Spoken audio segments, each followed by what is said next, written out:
You're listening to the Greeks Gridiron, live with Ethan Haristodoulou.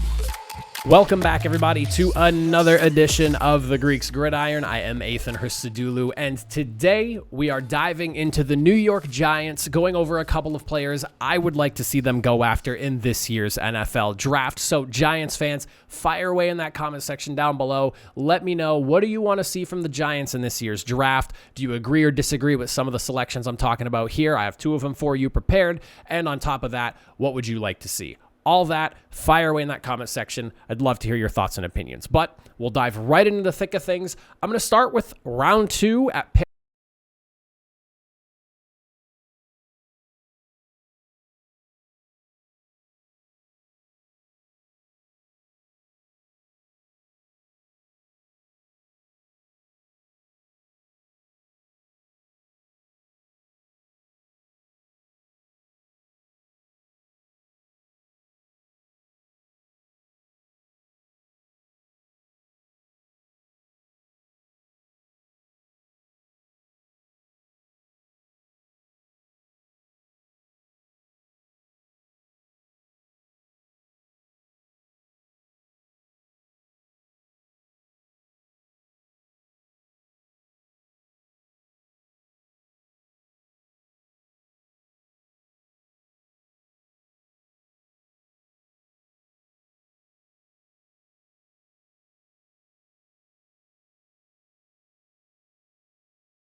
At pick number 25, what do the Giants do with their first round selection? Well, let me tell you, I've done a handful of mock drafts on this one here, and I've done a handful of just research into other people's mock drafts because I wanted to get a good idea as to what would necessarily be like the most likely option, but also something that I think would help out the team. And one guy that kept popping up that I was even able to select a handful of times in my own mock drafts is the Giants selecting a wide receiver, and I'm talking Jordan Addison out of USC. Now, I know some people might not necessarily be the biggest fan of this selection. Believe me, I'm prepared to hear it from you. But hear me out on this one. Yes, he's not like the most physically imposing guy. He's 5'11", 173 pounds. You probably want him to put on a little bit more weight just to make sure he can hold up in the NFL, get a little more muscle mass on that frame. But when you look at just what he brings to the table, and when you look at his game tape, it's absurd just how much big play, like the guy is a playmaker, and maybe not so much this past season, but the year prior was unbelievably ludicrous with what he was able to do. He has elite change of direction. He leaves defenders falling out of their shoes. On top of that, he's one of the best route runners in the class. He just does things so smooth and so crisp, and it's just exactly what you want to see from a guy. And Brian Daboll loves these type of guys. His offenses are built around wide receivers that are very good at running routes and scheming themselves open by understanding what's going on in the coverage, which is another thing that Jordan Addison excels at. He's very good at finding those open spaces inside his own coverage and getting himself open. He can play inside, he can play outside and be really effective. He's not a one-dimensional guy. He can play wherever you need him to line up. And again, I understand he's a smaller guy. There are things to worry about him. One thing that I noticed that a lot of people seem to be saying is that he suffers a lot from concentration drops.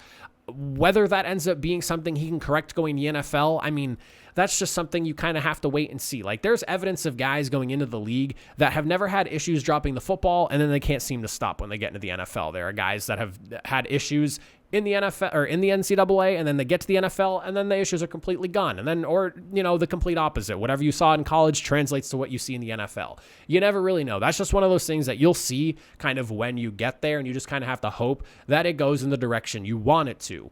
The other issue is that, and this is something I also read from a lot of scouts, is that he played against a lot of off coverage. And after reading that, I did check out some tape, and you can notice that a lot of defenses in college respected his big play ability, and he played against a lot of off coverage. So it'll be interesting to see how he does fare when he's going up against more physically dominant and imposing corners that aren't afraid to, you know, play press on him and maybe try to jam him at the line of scrimmage. And is he going to be able to get off of, you know, those jams and find himself open somewhere?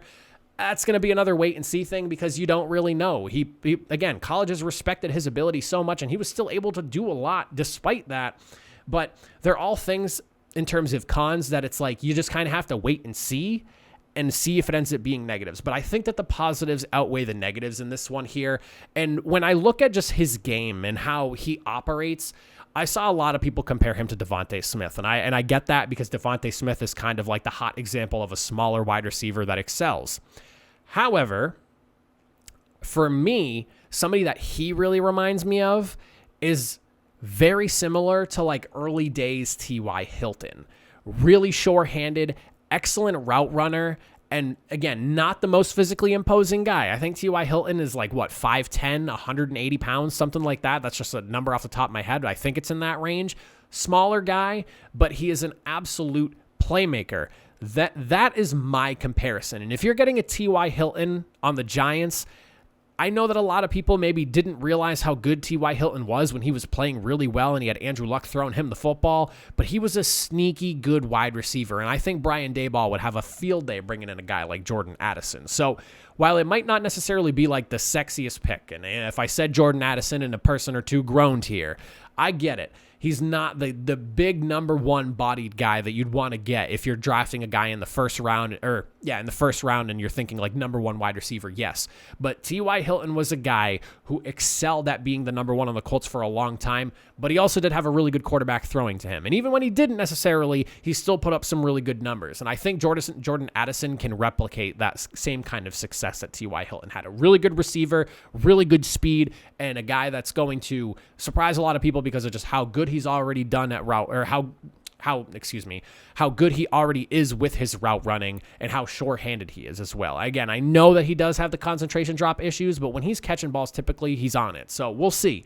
But those are two guys I would like to see the Giants go after in this year's draft. Giants fans, again, let me know your thoughts and opinions on my picks and who you want to see the Giants go after.